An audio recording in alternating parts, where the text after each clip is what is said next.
원래는 한 1,000만 원 전후 예상했던 거라서 근데 이렇게 많이 받을지는 상상도 못했어요. 치료비가 100만 원 나왔으니까 300만 원 정도 더 받으면 되겠지.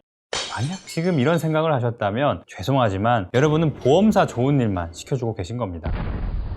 길을 가다가 파손된 보도블럭이나 도로의 포트홀에 걸려 넘어지는 사고를 영조물 사고라고 합니다. 이름부터 생소하죠. 그러다 보니까 보험사가 주는 대로 받는 분들이 정말 많습니다. 하지만 합의서에 사인한 뒤엔 되돌리기가 어렵습니다. 그래서 이번 영상에서 어떻게 해야 영조물 사고 손해 없이 제대로 된 합의금을 받을 수 있을지 핵심만 짚어드리겠습니다.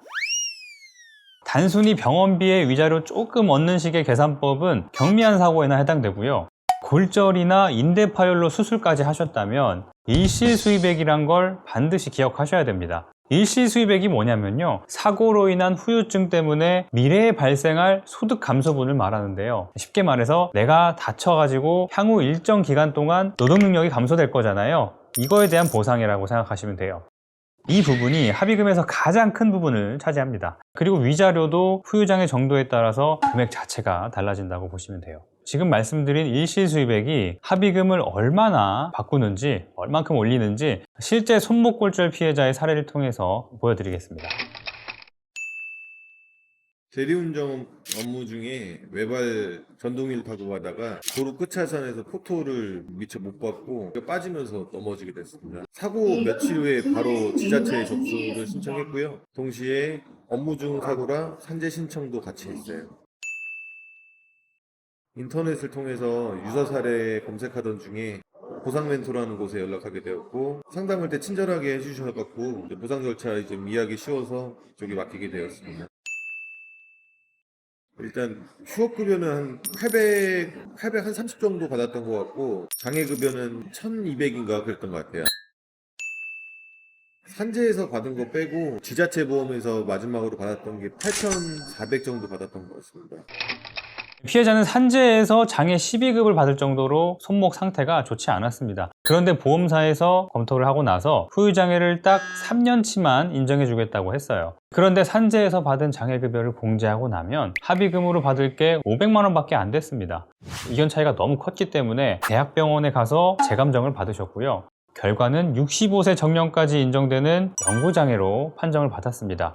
일시수입액이 3년치에서 30년 이상으로 늘어나면서 보험사가 처음 제시했던 500만 원이 아니라 추가로 8천만 원이 넘는 보상을 받으셨죠.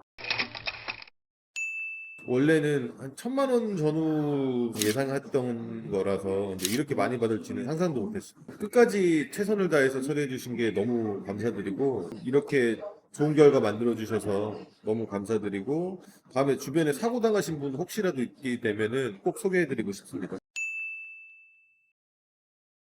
사실 이런 부분들은 개인이 이렇게 혼자 직접 할 수 없는 부분 영역이라고 생각이 들기 때문에 무조건 전문가한테 맡겨야 된다는 생각이 들고요. 시간이 좀 걸리더라도 보상 제대로 받으려면 믿고 기다려야 되겠다는 생각을 하게 됐고요. 우연히 인터넷 찾아보다가 보상 멘토라는 곳을 알게 돼서 일 처리가 되게 잘 돼서 저한테 큰 행운이었던 것 같습니다. 여러분, 단순히 아픈 것에 대한 위자료만 생각하시면 안 됩니다. 배상책임 사고 합의금은 후유장애가 핵심이에요. 보통 보험사는 장애가 심각해도 일시적인 장애만 생각하거나 장애 보상 자체를 고려하지 않거든요. 보험사는요, 여러분의 보험금을 덜 지급하기 위해서 보상 시스템을 따로 설계를 해놨습니다. 잘 모르면 당할 수밖에 없는 구조예요. 하지만 후유장애가 남은 피해자 입장에선 사고로 평생 남을 장애이기 때문에 보상을 제대로 받아야 됩니다. 지자체 관리소홀로 다치셨다면 당당하게 요구해서 보상을 받아야 됩니다. 하지만 그 요구에는요, 객관적인 증거라든지 법리적 근거가 뒷받침돼야 되겠죠. 영조물 사고로 다쳤는데 어떻게 얼마나 보상을 받아야 될지 막막하신 분들은요, 저희 보상 멘토로 문의하세요. 정당한 권리를 찾을 수 있도록 도와드리겠습니다. 영상 끝까지 봐주셔서 감사합니다.